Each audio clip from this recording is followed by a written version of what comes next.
Assalamualaikum warahmatullahi wabarakatuh. Perkenalkan, saya Haris Setiawan, mahasiswa STI STB Bandung, dengan nomor pokok mahasiswa 101204045. Di sini saya akan menerangkan materi-materi pada mata kuliah Komunikasi Bisnis. Selamat menyaksikan. Untuk yang pertama, yaitu pengertian surat atau pesan bisnis.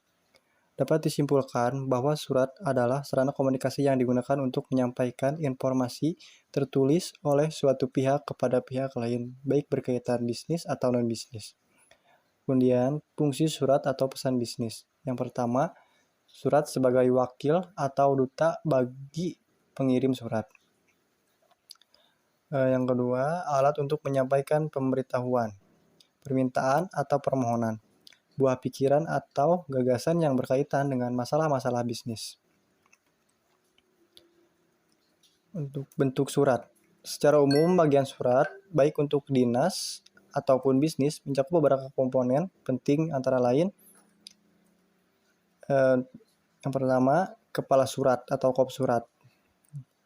Dalam bahasa Inggris yaitu letterhead. Yang kedua, tanggal surat atau date. Yang ketiga, nomor lampiran dan perihal.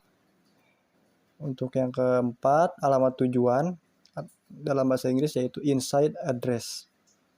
Yang kelima, salam pembuka. Yang keenam, paragraf pembuka. Yang ketujuh, paragraf isi. Yang kedelapan, paragraf penutup. Biasanya dilengkapi dengan salam penutup.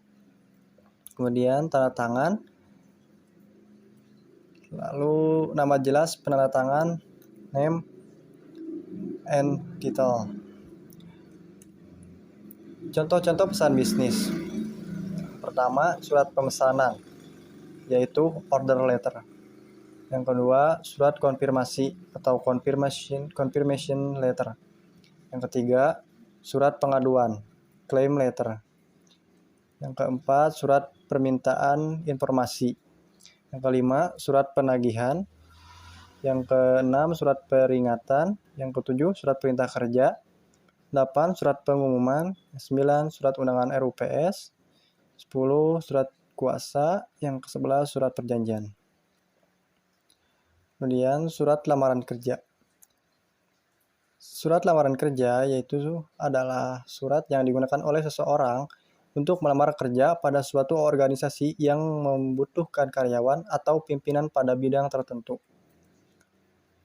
Kemudian resume. Resume atau kurikulum vitae merupakan laporan perincian kualifikasi pelamar yang kehadirannya tidak dapat dipisahkan dari surat lamaran kerja. Untuk selanjutnya yaitu wawancara kerja. Beberapa hal yang mencakup dan yang berkaitan dengan masalah wawancara kerja antara lain arti pentingnya wawancara kerja, persiapan wawancara kerja, bagaimana mengenali pekerjaan dan perusahaan, pertanyaan-pertanyaan penting dalam wawancara, dan ucapan terima kasih setelah wawancara.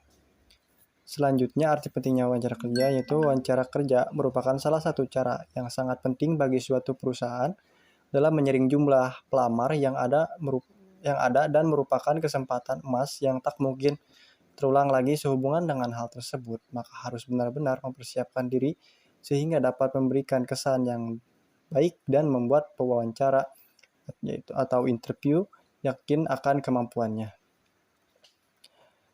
Selanjutnya yaitu rapat bisnis. Rapat bisnis didefinisikan sebagai bentuk pertemuan dua orang atau lebih di suatu tempat, baik di dalam maupun di luar kantor untuk membahas hal-hal yang berkaitan dengan kegiatan bisnis. Laporan bisnis.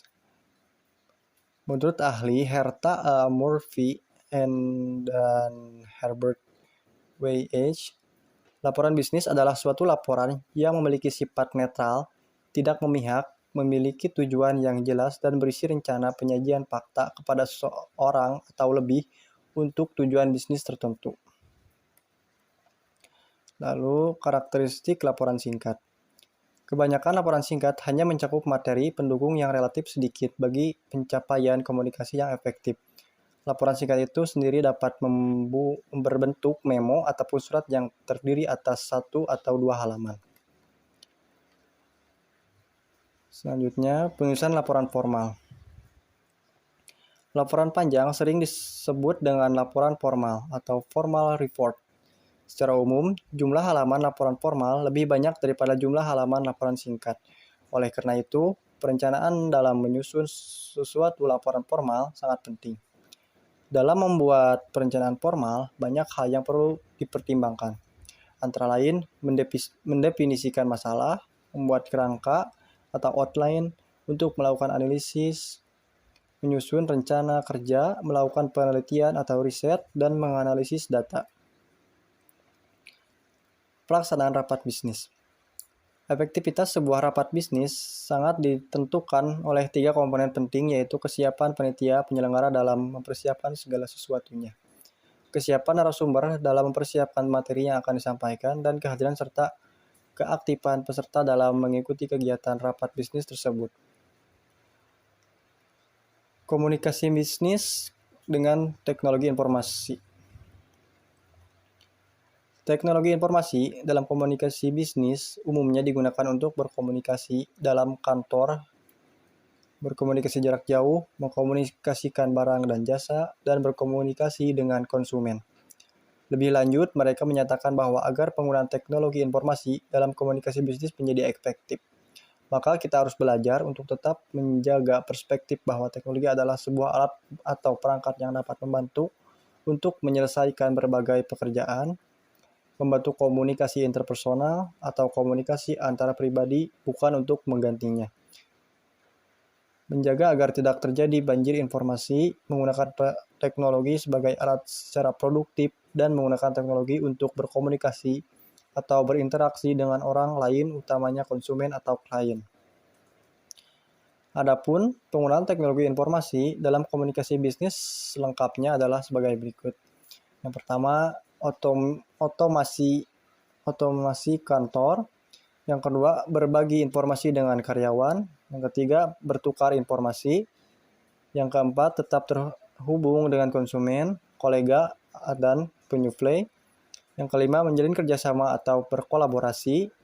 Yang keenam, menciptakan dan menggabungkan produk dan jasa. Yang ketujuh, menghemat biaya. 8, memudahkan akses informasi dan komunikasi. Yang ke-9, berinteraksi dengan konsumen. Yang ke-10, membangun dan memelihara hubungan antara produsen dan konsumen. Yang ke-11, pemasaran. Yang ke-12, mengelola inventaris. Yang ke-13, manajemen data. Yang ke-14, sistem informasi manajemen. Yang ke-15, keuntungan kompetitif. Yang ke-16, perbaikan proses. Dan yang terakhir, yaitu menghemat waktu. Itu saja yang bisa saya sampaikan. Mohon maaf bila ada kekurangan. Wassalamualaikum warahmatullahi wabarakatuh.